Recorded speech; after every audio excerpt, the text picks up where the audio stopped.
세상에는 많은 기도가 있습니다. 기독교인들보다 훨씬 더 기도 열심히 하는 분들 세상에 많이 있죠. 10시간씩 기도하는 사람도 있고 5시간씩 기도하는 사람도 있고 기도의 시간과 양으로 승부하는 분들이 있습니다.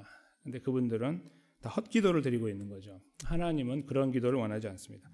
둘째로 다른 종교에서 드리는 기도가 있습니다. 자신의 몸을 상하게 하며 기도하는 분들도 있고 무릎으로 어디 성전 같은 데를 기어 올라가면서 기도하는 분도 있습니다. 성전이 아니라 본인들이 믿고 있는 신을 향해 그래서 막 무릎이 터지고 까지고 그렇게 되는데 그래야 하나님 받으신다고 자기 신이 받는다고 생각하기 때문에 그렇죠. 자해하면서 기도하는 사람들 시간 물량 공세로 해서 신의 마음을 움직이려고 하는 거나 아니면은 자기를 상하게 해가지고 신이 자기를 어여삐 보는 거 이런 것들이 이제 굉장히 인간적인 생각이에요. 우리 생각에는 그럴싸한데 이렇게 생각하는 거 다 벌써 인간적이라는 뜻이에요. 그럴싸해 보이는 건 다 인간적이다 이거죠. 우리는 사실 그런 기도를 드리면 안 됩니다. 다 쓸데없는 기도고 소용없는 기도. 하나님 그런 기도를 원하지 않습니다. 오늘 우리가 도대체 무엇을 기도하고 있는지 그 방향을 찾고 그리고 올바른 기도의 자리에 함께 서기를 원합니다. 오늘 말씀이 바로 그것을 증거하는데요. 오늘 말씀은 다른 말씀하고 좀 다르게 오늘 이제 알파벳 18번째죠. 오늘은 이제 차대라는 걸로 시작하는데 이렇게 기회가 되면 한번 제가 보여드리면 좋겠는데요. 성경에 이렇게 아름다운 표현이 있는가 이렇게 그 표현들이 한국어 성경어는 표현하지 못해요. 영어도 안 되고 히브리어로만 할 수 있는데 딱 그 첫자가 다 똑같은 거예요. 이렇게 알파벳으로 그렇게 시작되어 있습니다. 오늘 18번째인데요. 오늘의 이 본문에서 많이 나오는 단어는 의로우심이에요. 이거를 신약적인 표현으로 하면 의입니다. 의. 그러니까 의로우심 또는 의가 오늘 사실 이 본문의 주요 단어가 되는데요. 8절 중에 4절이 이 의를 다루고 있어요. 오늘 첫 번째 37절, 38절, 42절, 44절에 내용이 나옵니다. 그래서 오늘 본문을 이해하려면요. 의를 이해하지 못하면 이해하지 못하는 이제 말씀이 되는 것이죠. 이 시편 기자가 하나님의 의에 대해서 4번에 걸쳐서 쓰고 있는데 잠깐 먼저 그 부분을 읽고 그 다음에 말씀을 또 생각하겠습니다. 여호와여 주는 의로우시고 주의 판단은 옳습니다. 이렇게 말할 때 의롭다는 말은 여호와 하나님 주님은 의입니다. 그런 말이에요. 의 또는 의로우십니다. 같은 표현이고 둘째는 주께서 명령하신 증거들 138절인데요. 그것은 의롭고 지극히 성실합니다. 하나님 말씀이란 뜻이에요. 명령, 규례, 법도 이런 거 다 하나님 말씀이에요. 그냥 쉽게 말하면 다른 단어로 쓴 것뿐이지. 그러니까 하나님 말씀은 의롭습니다. 그렇게 표현한 겁니다. 그리고 나서요. 42절하고 44절을 보세요. 142절. 주의 공의는 영원한 공의요 주의 율법은 진리입니다. 여기서 공의는 저희가 말하는 저스티스가 아니고 그러니까 번역이 잘못된 거죠. 의입니다. 의. 그러니까 하나님 여호와의 의 아니면 의로움은 영원한 의로움입니다. 그런 말이에요. 그러니까 의가 또 나오는 거고 마지막으로 44절에 주의 증거들은 영원히 의롭습니다. 나로 하여금 깨닫게 하사 살게 해 주십시오. 이렇게 기도하고 있죠. 그래서 이 시편 기자의 머릿속에 이 특별히 오늘 부분에서는 하나님의 의가 머릿속에 담겨 있는 거예요. 그 위에서 이제 오늘 본문의 내용들이 나오는데요. 이 하나님의 의라는 것을 저희가 생각할 때 하나님의 의로움을 잘 생각하지 못해요. 왜냐하면 추상적인 단어거든요. 하나님은 빨갛다 그러면 이게 딱 금방 와닿죠. 하나님 파란색이다 이런 거는 금방 알아요. 근데 추상적이라는 거는 이게 의미가 이렇게 보여지는 게 아니기 때문에 그래요. 착한 행동 그런 게 의가 아니거든요. 그러니까 하나님의 의는 무엇이냐라고 생각해야 되는데 하나님의 의는 하나님의 성품이겠죠, 당연히. 그런데 어떤 부분에서도 공평함을 갖고 있는 내용이 이제 바로 의라고 볼 수 있는데 이것은 신약에서 완전하게 정리가 됩니다. 바로 하나님의 의가 나타났다라고 하는 표현입니다. 로마서에 바로 그 하나님의 의는 예수 그리스도이죠. 그래서 여기 본문에서 지금 증거하고 있는 하나님의 의, 하나님은 의입니다. 하나님은 의롭다는 말보다 하나님은 의입니다. 이 말이 더 정확한 거예요. 하나님은 의 자체가 되시는데 그 말은 결국은 하나님께서 예수 그리스도를 통해서 이루시는 구원을 이루어 나가시는 분입니다. 그 십자가와 부활로 인한 구원을 완성하시는 분입니다. 진실하신 분입니다. 그것을 지키기 위해서 최선을 다하시는 분입니다.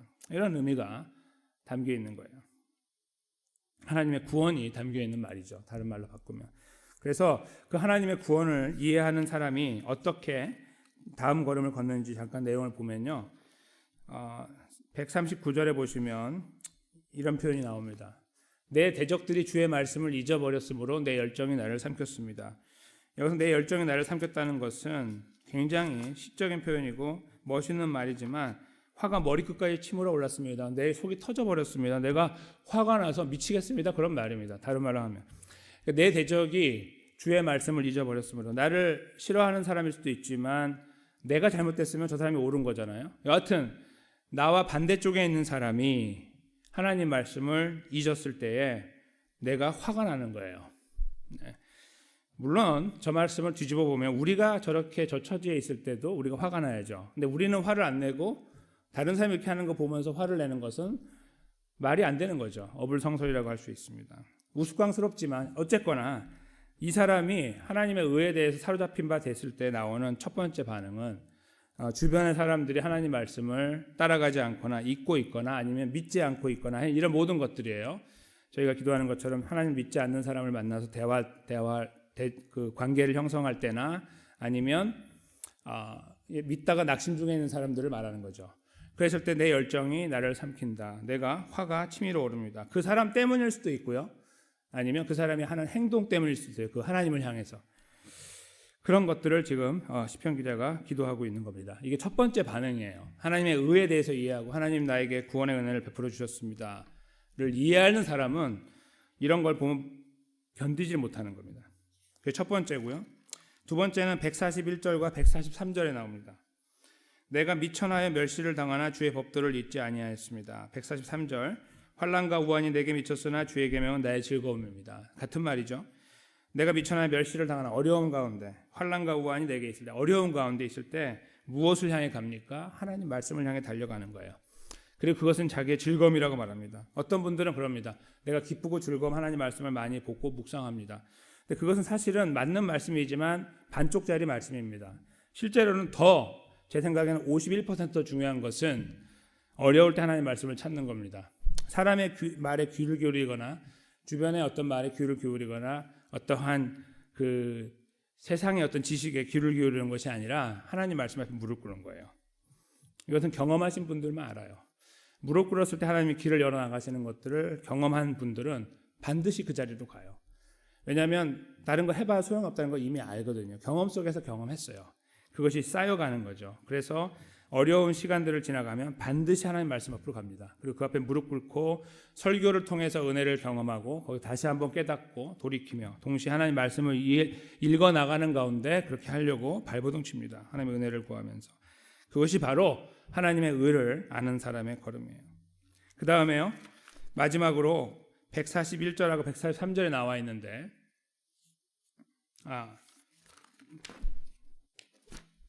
144절에 나와 있는데 주의 증거들은 영원히 의로우니 나로 하여금 깨닫게 하사 살게 하소서라는 표현입니다. 이 의로움을 알고 있는 사람은 그 의로움을 자기 속에 담아놓고 있지 않습니다. 그것을 밖으로 드러낸다는 말입니다. 이거를 저희가 쉽게 말하면 뭘까요? 하나님이 나를 사랑하사 구원하신 구원의 은혜를 나누는 것입니다. 언행심사를 통해서. 그것이 바로 하나님의 의를 알고 고백하고 인정하는 사람들이 걷는 걸음이죠. 하나님이 의롭다라고 우리가 입을 열어 말을 한다면 이런 모습들을 가지고 있어야 됩니다. 근데 이 내용들이요, 사실은 우리들에게 돈이 되는 내용이 아닙니다. 그렇죠? 돈이 되는 내용들이 아니에요. 다른 말로 하면은 와닿지 않아요. 별로인 것 같아요. 별로 매력적이지가 않은 말씀인 것처럼 보입니다. 근데 기독교는 그것이 정답입니다. 매력적이지 않아야 돼요. 매력적이면 가짜입니다. 매력적이지 않아야 됩니다. 우리는 예수님을 통해서 구원 얻은 거에 올인해야 돼요. 그것만 가지고 살아가야 되는 거죠. 그럴 때 하나님이 어떻게 역사하실까요? 바로 마태복음 6장 33절 말씀을 저희가 읽으면서 하나님의 뜻을 분별하겠습니다. 한 목소리 읽겠습니다. 시작. 너희는 먼저 그의 나라와 그의 의를 구하라. 그리하면 이 모든 것을 너희에게 더하시리라. 아멘. 여기에 나오는 하나님의 의가 있죠. 네. 너희는 먼저 하나님의 의를 구하라. 하나님 백성답게 사는 거에, 복음을 나누는 거에 내 삶의 모든 에너지를 쓰는 거예요. 그것이 전도자가 되라는 말이 아닙니다. 매일매일 살아가면서 자기 삶을 반성하고 돌아보며 하나님의 뜻을 구하는데 내가 잘 살고 있는가를 돌아보는 것입니다. 그렇게 살아가는 것을 이루어갈 때에 하나님이 나머지를 지켜주신다는 말이죠. 우리가 미처 돌아보지 못하는 것들, 내가 챙기지 않았는데 챙겨주신다는 말입니다. 내가 놓쳤는데 하나님께서 거들어주시고 붙잡아 주신다는 의미가 됩니다. 이런 걸음을 걸어오신 분들도 계시죠. 내가 미처 돌아보지 못했는데 큰일 날 뻔했는데 살아나는 것, 이런 경험들 우리 그리스도인들은 많이 하는데요. 바로 이 말씀이 바로 그 말씀이에요.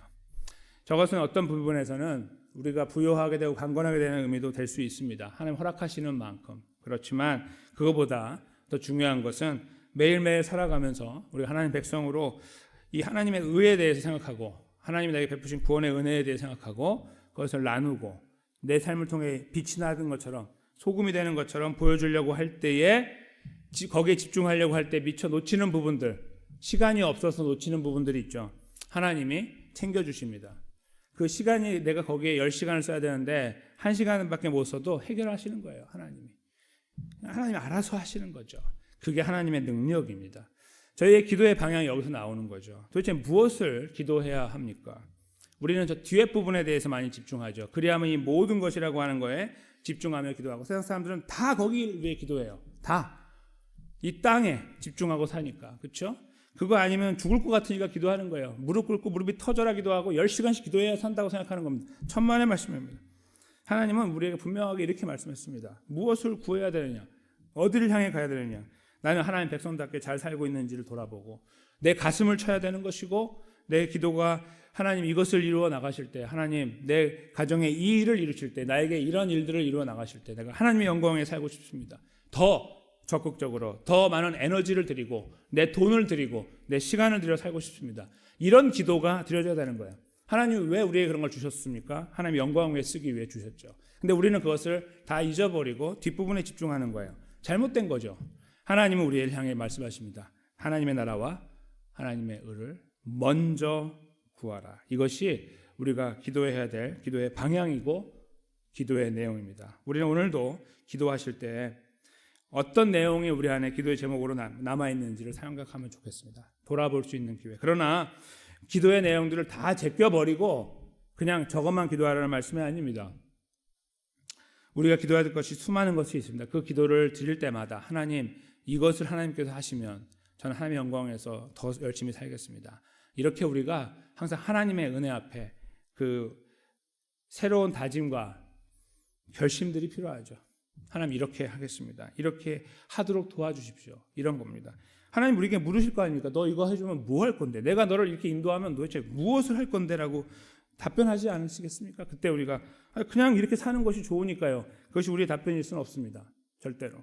우리는 예수님의 십자가와 부활로 구원받은 하나님의 백성이기 때문에 이미 세상을 살면 모든 것을 이룬 사람들이기 때문에 우리는 그렇게 살 수 없습니다. 그것은 너무나 치졸한 삶이고 창피한 삶이에요. 우리는 그렇게 살아갈 수 없어요. 하나님 백성으로 살아가는 것은 베푸신 은혜 때문입니다. 그래서 그 베푸신 은혜 때문에 기도할 때도 우리는 저렇게 해야 뭔가 잘 풀리기 때문에 그걸 다 뒤에 수를 갖고 기도하면 하나님이 다 알고 계십니다. 웃기지 말라고 그러죠. 그렇죠? 우리는 그렇게 기도해서는 안 되는 거예요. 우리는 하나님이 우리를 다 알고 계시기 때문에 우리 마음을 감출 필요가 없고 감출 수도 없어요. 그 앞에서 올바르게 서서 하나님 앞에 양심을 붙잡고 기도해야 돼요. 하나님, 제가 이 모양이고 이 꼴입니다. 그걸 기도해야 됩니다. 그러나 그 앞에서 기도할 때 더 중요한 것은 하나님, 그러므로 나를 불쌍히 여겨주십시오. 내가 여기에 머물 수밖에 없고 여기에서 연약함을 갖고 살고 있는 것을 불쌍히 여겨달라고 기도하면서 제가 비록 연약하지만 하나님의 영광에 살게 주십시오. 이런 일들을 하나님 이루어 주심으로 내가 하나님 영광의 자리에 더 나아갈 수 있도록 해달라고 기도하는, 바로 이런 기도들이 우리 그리스도인들, 성숙한 그리스도인들이 드려야 되는 올바른 기도라는 것이죠. 오늘 시편 기자는 그것을 저희들에게 강력하게 이야기하며 격려하고 있습니다. 여러분들 기도할 때 이렇게 기도합시다라고 말이죠. 행여 우리 주변에 있는 사람들이 하나님의 영광을 가리우는 것을 보면서 그냥 가만히 있고 동조하고 있는 것은 아닙니까? 그것 때문에 우리가 가슴을 치며 마음 아파하신 적이 있습니까? 이것도 우리가 하나님의 나라와 의를 구하는 기도 가운데 품어내야 되는 것이고, 어려운 시간을 만날 때 하나님 의지하는 것도 그렇고 마지막으로 내 삶이 하나님 백성의 삶으로 잘 살아가고 있는지를 돌아볼 때 그렇다는 것입니다.